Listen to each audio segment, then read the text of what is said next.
Welcome to the Learning Den. Today, we will explore a crucial topic in South Asian history. Key question: what were the causes and consequences of the decline of the Mughal Empire? The decline of the Mughal Empire was a long and complex process, shaped by both internal and external factors. It spanned from the death of Aurangzeb in 1707 to the eventual collapse of Mughal rule and British takeover in the mid-19th century. This period saw the disintegration of centralized control, the rise of powerful regional empires, and foreign invasions. The Mughal Empire, once a vast and dominant force across the subcontinent, gradually shrank due to Aurangzeb's policies, his ineffective successors, and the growing influence of the British East India Company. Understanding these causes helps explain why the decline was inevitable and how British expansion ultimately completed the process. Internal reasons for decline. Aurangzeb's responsibility for the decline. Aurangzeb, reigned 1658 to 1707, played a major role in the decline of the Mughal Empire. While his reign saw the empire's greatest territorial expansion, his policies and military campaigns significantly weakened it. His religious orthodoxy, including the reintroduction of the jizya tax on non-Muslims and the destruction of Hindu temples, alienated a large portion of the population, particularly Hindus.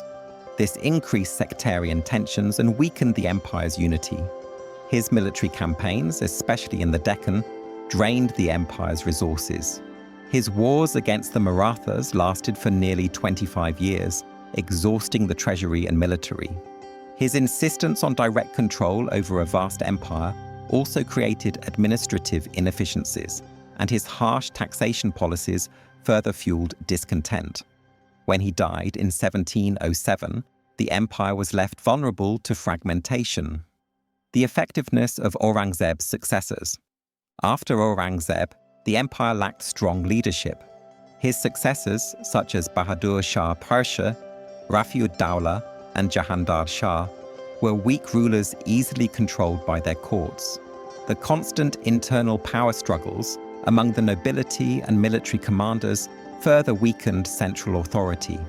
Many governors and local leaders began asserting their independence, further disintegrating Mughal control.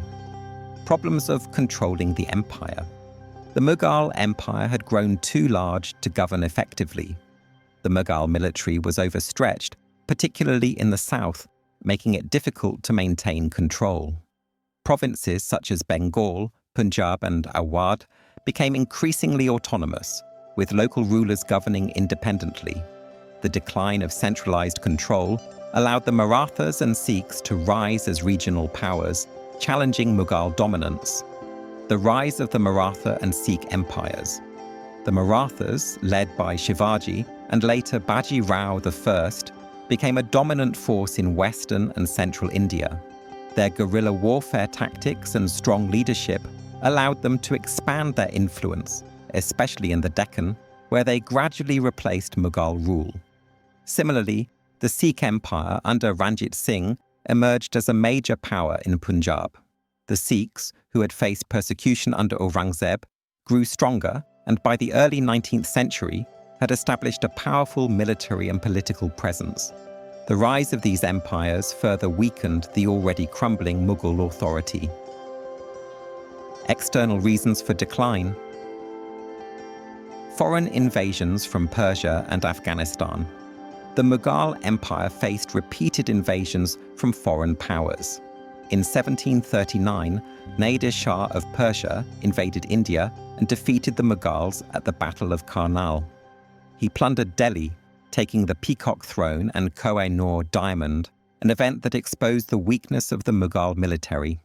Similarly, Ahmad Shah Abdali from Afghanistan launched multiple invasions in the mid-18th century, further destabilizing northern India.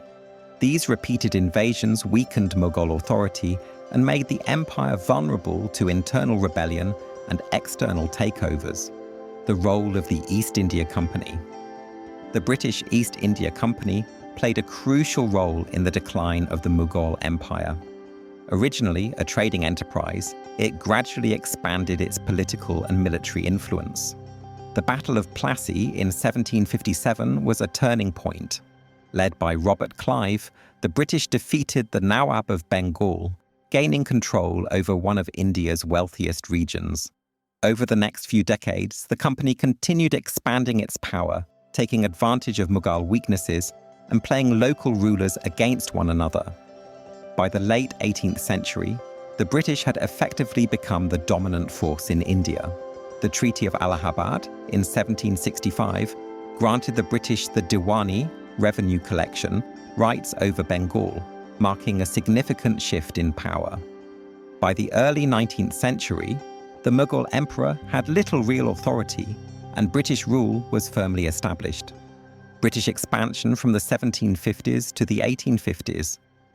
British expansion continued throughout the 18th and 19th centuries. The Anglo-Sikh Wars, 1845 to 1849, led to the British annexation of Punjab, including Lahore and Peshawar. The British also expanded their control over the northwest frontier and Baluchistan, regions that would later become part of Pakistan. The British employed a divide-and-rule strategy, preventing unified resistance and systematically annexing territories. By the mid-19th century, British control extended over most of the subcontinent, leaving the Mughal emperor as merely a symbolic figure in Delhi. Consequences of the Mughal decline. The decline of the Mughal Empire led to political fragmentation. As central authority collapsed, regional powers grew stronger, and the British took full control of much of India, leading to the British Raj. This shift had long-term social, economic, and cultural consequences. The British annexation of key regions, including Punjab, Peshawar, and Baluchistan, and the weakening of Mughal authority played a direct role in shaping the political landscape that eventually led to the formation of Pakistan in 1947. The legacy of Mughal decline, combined with British rule, influenced the later struggle for independence and the partition of the subcontinent. Conclusion. The decline of the Mughal Empire was a result of internal weaknesses, such as poor leadership, administrative inefficiency, and religious conflicts, as well as external pressures, including foreign invasions and British expansion. While Aurangzeb's policies played a role in weakening the empire, the real collapse happened due to ineffective successors, rising regional powers, and increasing British influence. By the mid-19th century, the once mighty Mughal Empire had been reduced to a puppet state, and the British had taken control of most of the Indian subcontinent. This shift in power reshaped the region and played a crucial role in the political developments that ultimately led to the creation of Pakistan in 1947. That's all for today's lecture.